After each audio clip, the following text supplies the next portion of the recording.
Dans un instant, Théma Suite, avec une galerie de portraits d'Africains blancs. D'abord Jean Rouch, le cinéaste devenu ethnologue par amour des Dogons. Les Dogons qu'il avait adoptés et qui lui ont offert de somptueuses funérailles, comme à l'un des leurs. Puis nous retrouverons au Ghana des Européens qui ont tout quitté par amour de l'Afrique, la réalisation d'un vieux rêve. Une Afrique complexe, contrastée, parfois chaotique, mais qu'ils n'abandonneraient pour rien au monde. À tout de suite.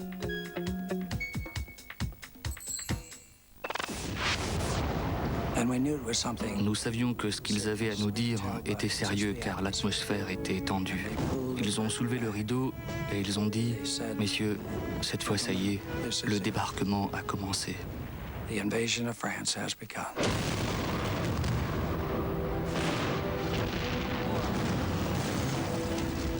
Oui, nous étions tous morts de peur. Et là, tu penses, peut-être que ça va s'arrêter, peut-être pas, peut-être qu'on se fera tous sauter, ou peut-être pas, mais on s'en moque. Et tu apprends à vivre comme ça. C'est ton destin.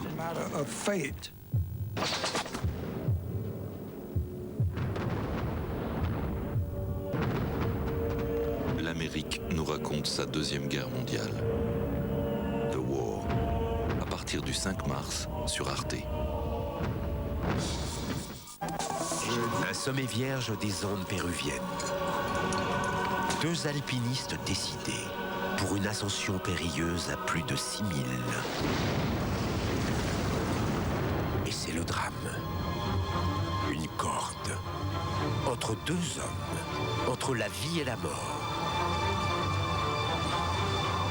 Un récit authentique. La mort suspendue. Jeudi à 21h sur Arte.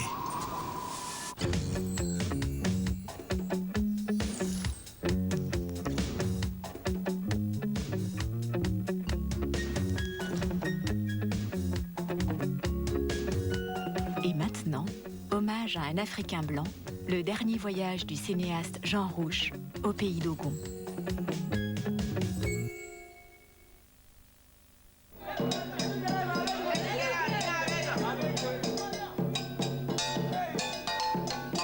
Une falaise de 300 mètres de haut. C'est ici que les Dogons, l'un des plus anciens peuples d'Afrique de l'Ouest, inhument leurs morts.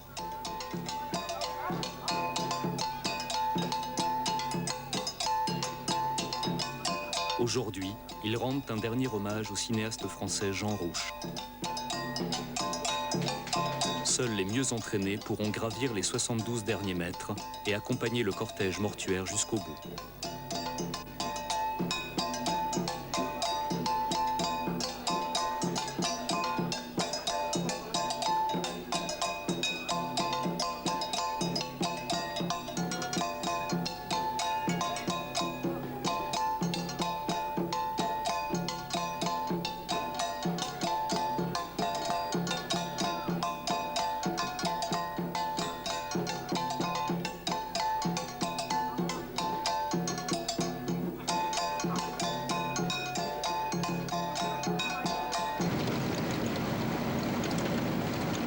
Le pays Dogon était la deuxième patrie de Jean Rouch.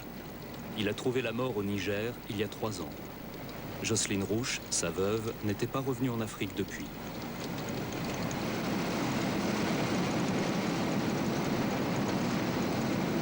En 2004, je me trouvais au Niger tout simplement parce que Rouch voulait présenter à ses amis le dernier film qu'il avait fait, qui porte le titre Le rêve plus fort que la mort. C'est à l'occasion de la présentation de ce film que mon mari a trouvé la mort. Une mort accidentelle et brutale. Dans la nuit du 18 février 2004, la voiture du couple percute de plein fouet un camion qui stationne tout feu éteint. Le cinéaste meurt sur le coup, son épouse est grièvement blessée. Quand je suis arrivée à l'hôpital, j'ai repris connaissance et j'ai demandé après mon mari et on ne m'a jamais dit où était mon mari. Et voilà.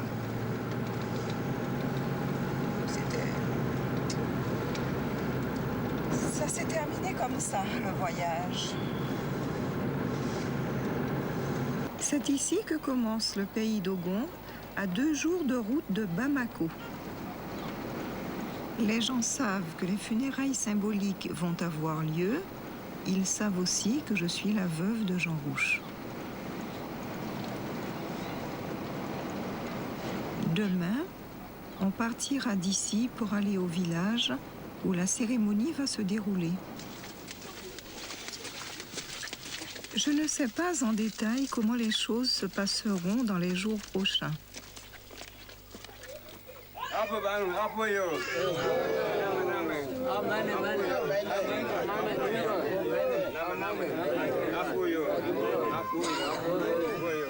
Les Dogons ont demandé à Pangalé, un ami intime de Jean, de rester à mes côtés.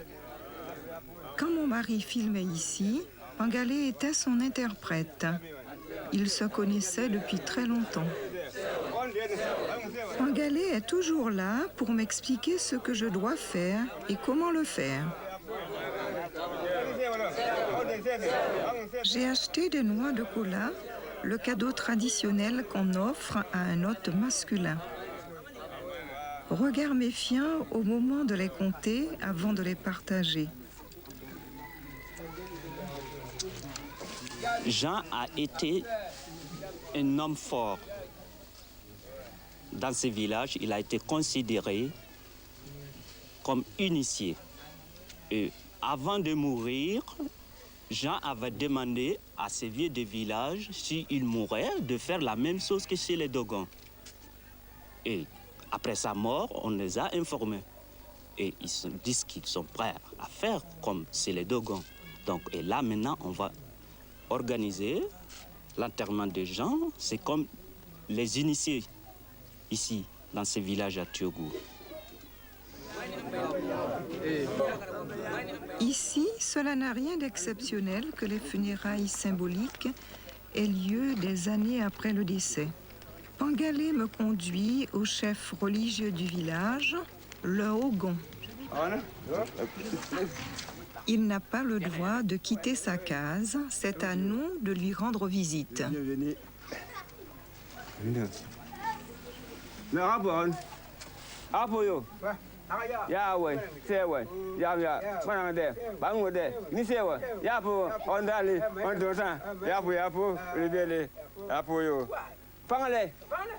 Pangalé prononce le long rituel des salutations.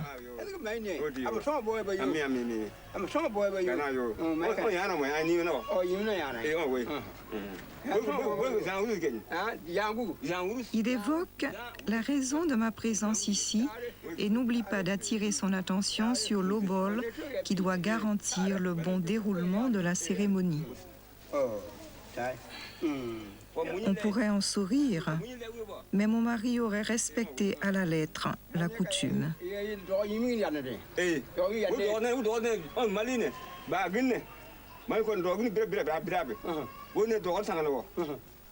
Jean était un Africain, du fond du cœur. Moi, un Noir, c'était Jean. Donc, j'ai laissé Jean en Afrique.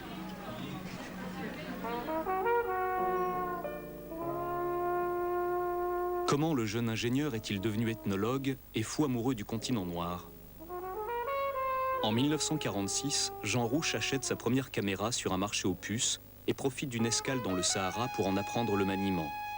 Dès 1947, son premier film, Au pays des mages noirs, sort sur les écrans. En 1951, il réalise ses premiers enregistrements sonores à l'aide d'un magnétophone portable. Et il ne cessera plus. Sa filmographie compte 150 œuvres. Armé de sa caméra Aton, il a fixé sur la pellicule tout un univers de pratiques méconnues. Rites de possession, cérémonies de transe, rituels funéraires. En 1953, il est l'un des fondateurs du comité du film ethnographique. Son credo, comprendre et filmer l'autre, l'étranger, en faisant abstraction de son propre système de pensée. Dans le monde entier, il est connu comme l'un des pionniers du cinéma ethnographique.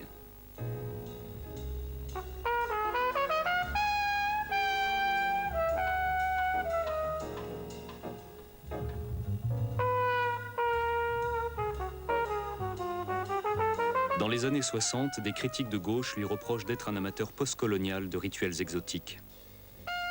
L'écrivain et réalisateur sénégalais Ousmane Sembène lui déclare « Tu nous regardes comme des insectes ». À Paris, ses films suscitent l'admiration des réalisateurs de la nouvelle vague.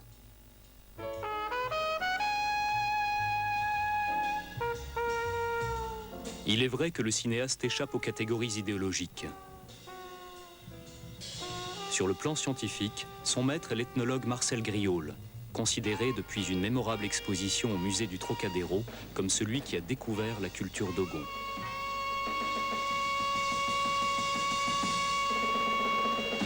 Très vieille histoire, parce que Jean a été l'élève de Griaule. Griaule qui a travaillé beaucoup au pays dogon, avec Germaine Dieterlin, avec Madame de Ganay, avec d'autres gens. Et Jean a été amené à venir au pays dogon, surtout au décès du professeur Griaule, pour un peu aider Germaine Dieterlin.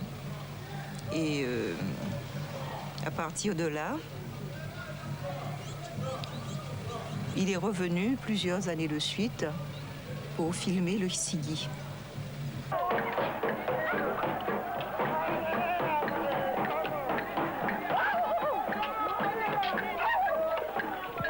Le Sigi est la plus grande fête des Dogons. Les cérémonies durent 7 ans et n'ont lieu qu'une fois tous les 60 ans. Jean Rouch a 40 ans quand il a la chance de filmer cet événement exceptionnel. À l'époque, il se rend régulièrement au Mali avec l'ethnologue Germaine Dieterlin. Jean Rouch est parfaitement conscient du fait que nul n'aura l'occasion de tourner de telles images avant longtemps. Si les coutumes animistes des Dogons n'ont pas disparu d'ici là, le prochain Sigi aura lieu en 2027.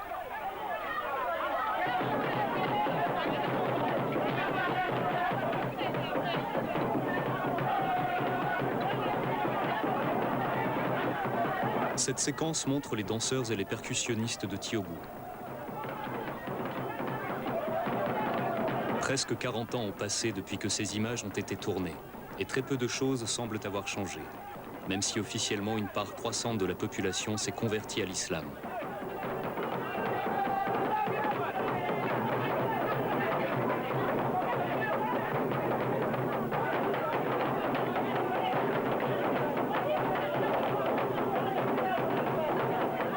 Ces danses évoquent le mythe originel des Dogons, selon lequel les poissons sont devenus des hommes.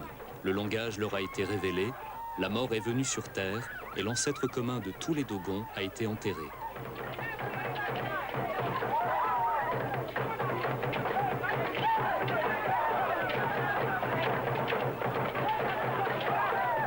Ces années seront décisives pour le documentariste et le marqueront à vie.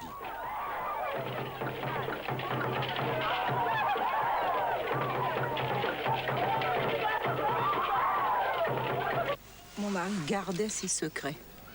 Il les gardait parce que j'ignorais qu'il était initié chez les Dogons, qu'il avait un oncle ici qui a 106 ans et je crois qu'il est parti avec tous ses secrets. En tout cas, il les a bien gardés.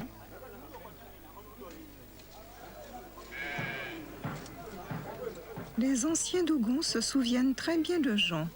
Les habitants de Tiougou confectionnent un mannequin grandeur nature représentant mon mari. L'intérieur est constitué de paille.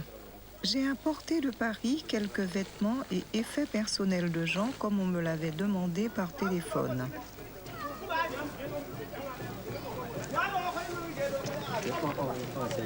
Pas facile de boutonner une chemise quand on n'a pas l'habitude d'en porter.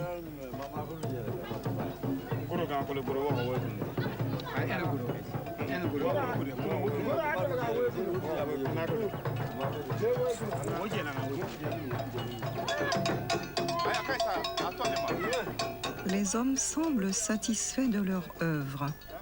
Celui qu'ils veulent honorer est maintenant présent de façon symbolique. La cérémonie peut donc commencer. Les chasseurs effectuent des simulacres de combat. Cela fait partie de toute cérémonie importante en pays Dogon.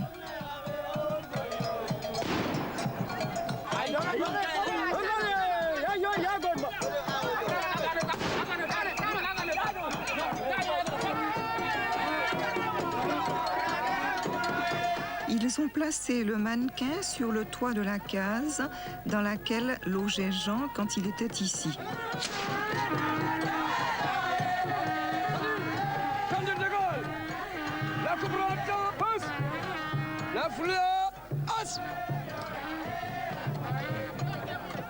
Visiblement, les Dogons ont intégré sans peine les rituels de l'ancienne puissance coloniale au leur. Mais peut-être s'agit-il simplement d'un signe de respect. On célèbre un Français. Les Dogons croient qu'après la mort, l'âme du défunt reste d'abord dans le village. Elle doit être invitée à se rendre à Manga, le pays des morts. Traditionnellement, ce sont les chasseurs qui se chargent de cette mission. Ce sont eux qui détiennent le savoir magique.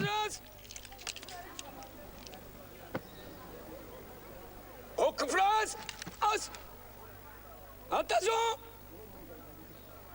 La flottille!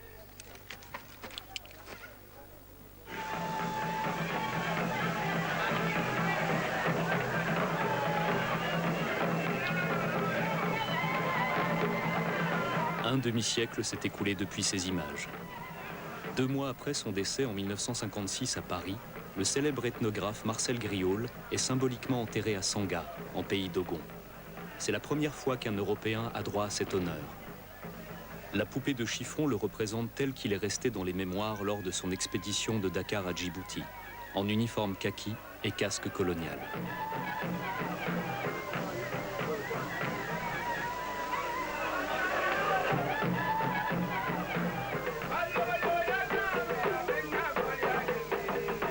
Les Dogons n'ont pas oublié les rituels militaires de l'époque coloniale. Ils les ont intégrés aux traditions locales, dont fait partie le sacrifice animal, sans lequel un défunt ne saurait entamer son voyage vers l'au-delà.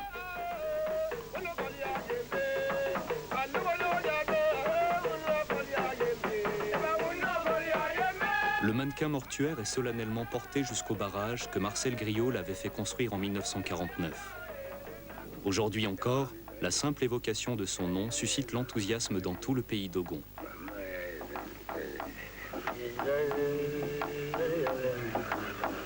Le mannequin est inhumé au-dessus du barrage, dans une grotte mortuaire où reposent les ancêtres du village. Elle est cachée à la vue et impossible à localiser si on ne la connaît pas.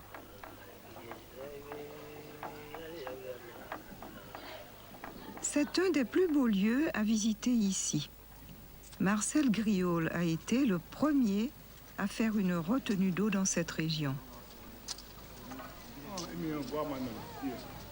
Grâce au lac de retenue, les paysannes Dogon ont de l'eau à disposition toute l'année pour cultiver leurs champs.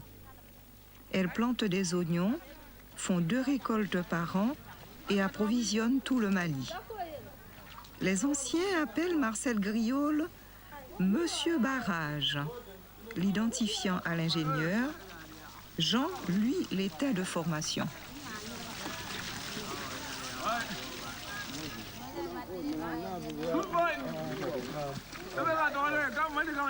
Il est arrivé comme ingénieur pour des travaux publics, ingénieur des ponts et chaussées. Et c'est après que la foudre soit tombée sur un chantier et ait fait, je crois, 7 morts, qu'il a été, je dirais, traumatisé, parce qu'on lui a dit qu'il ne fallait pas toucher au corps et que ces corps-là devaient être purifiés. Et c'est à partir de là qu'est née sa vocation d'ethnologue. Voici Songo, un autre lieu à visiter absolument. Pendant la fête du Sigi, les Dogons repeignent la falaise en rouge, blanc et noir. C'est ici qu'a lieu tous les 2 ou 3 ans la circoncision.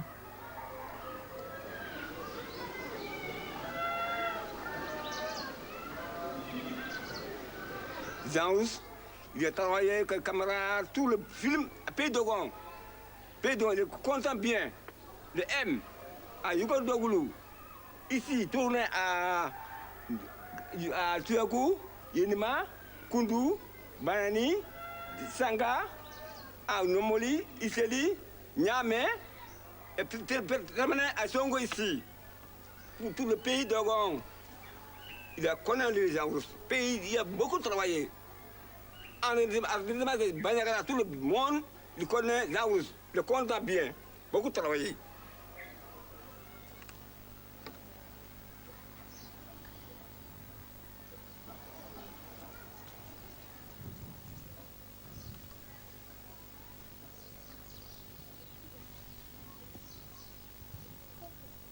Pangalé propose de questionner un oracle à Sanga. Chaque village du pays Dogon a un devin de renard. On le consulte avant une prise de décision importante, un voyage, un mariage, la période des semences ou de la récolte.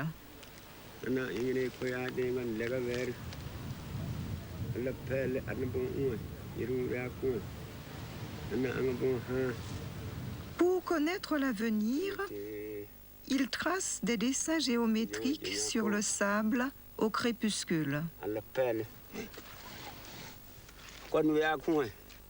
Puis il interroge Urugu, le renard des sables, qui durant la nuit marchera sur la table de divination.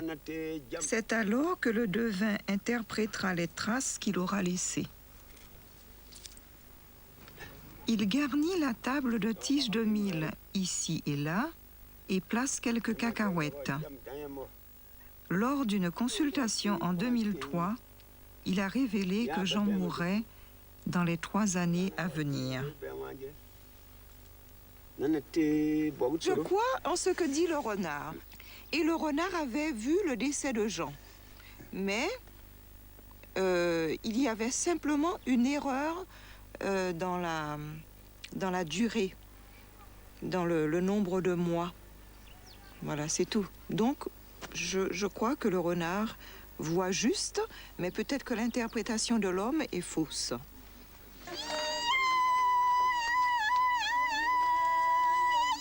De grandes quantités de bière de mil sont nécessaires pour toute cérémonie traditionnelle.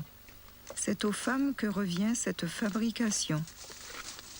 Le mil est la culture principale du pays Dogon. Les huttes quadrangulaires en torchis avec leurs toits coniques, recouverts de paille, servent de grenier. Pour aller chercher de l'eau, les femmes de Tiougou ont marché des heures. De grandes quantités de mil sont broyées sur des meules plates.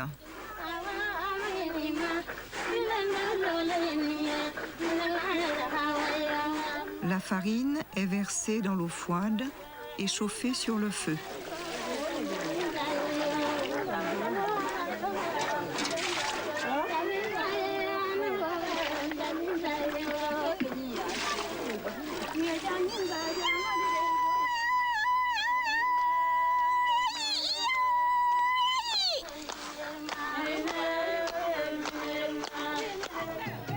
Pangalé m'a confié à 2 femmes. Je dois recevoir mon vêtement de veuve ainsi qu'une calebasse qui symbolise la création. Je suis à la fois peu assurée et troublée. Je ne comprends pas ce qu'elles disent.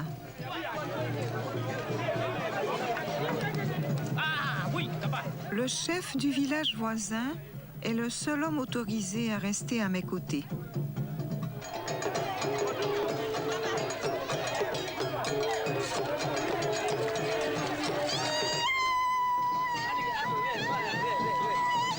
Comme en Europe, la robe de deuil des Dogons est de couleur sombre. L'utilité de la calebasse et de la louche reste d'abord assez floue pour moi.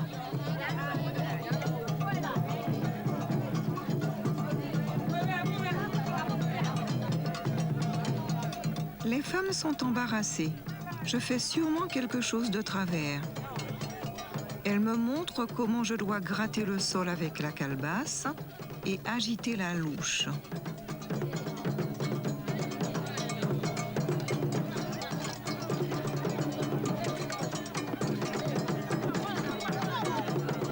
Gratter le sol, agiter la louche, signifie que je ne cuisinerai plus pour mon mari et que je n'ai plus de foyer.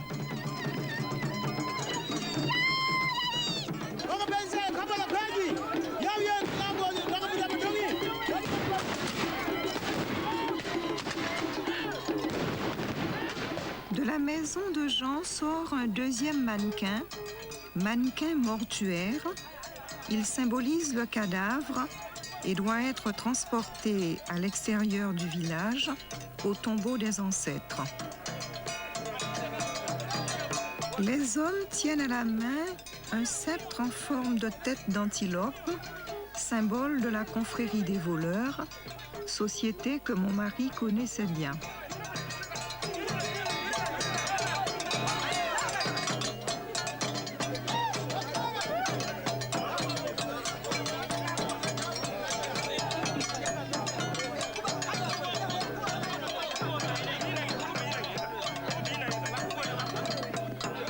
Moi, je dois inlassablement gratter le sol avec la calebasse.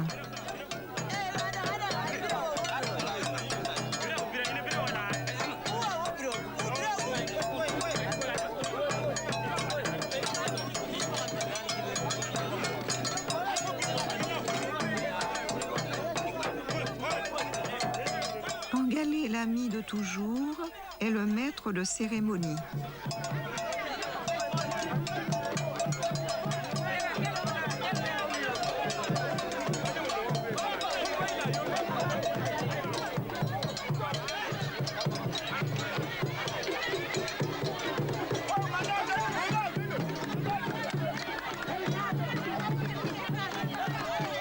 Les femmes agitent des calebasses et des louches en signe de solidarité. Des simulacres de combat empêchent la procession de quitter le village. Ceci rappelle la lutte entre les bons et les mauvais esprits. Les bons esprits invitent l'âme du défunt à quitter définitivement le village pour se mettre en route vers Manga, le royaume des morts. Les mauvais esprits veulent l'en empêcher, et s'ils prenaient le dessus, l'âme du mort continuerait d'errer dans le monde des vivants. Pangalé se dirige le premier vers la place publique, la scène du village.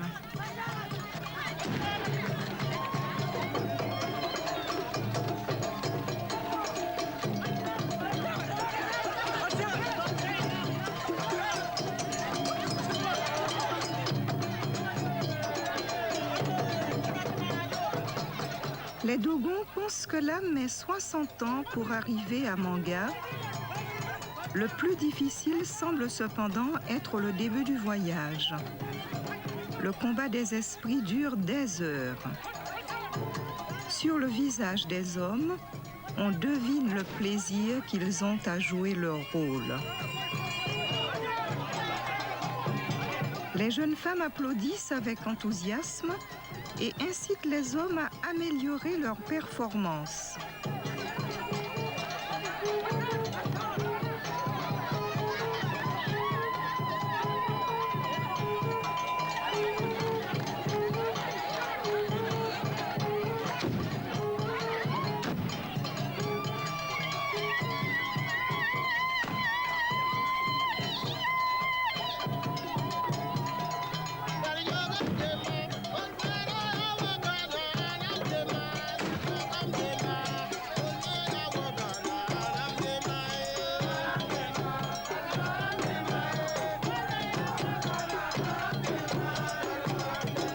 Les chants Dogons ont la la plupart du temps un contenu religieux.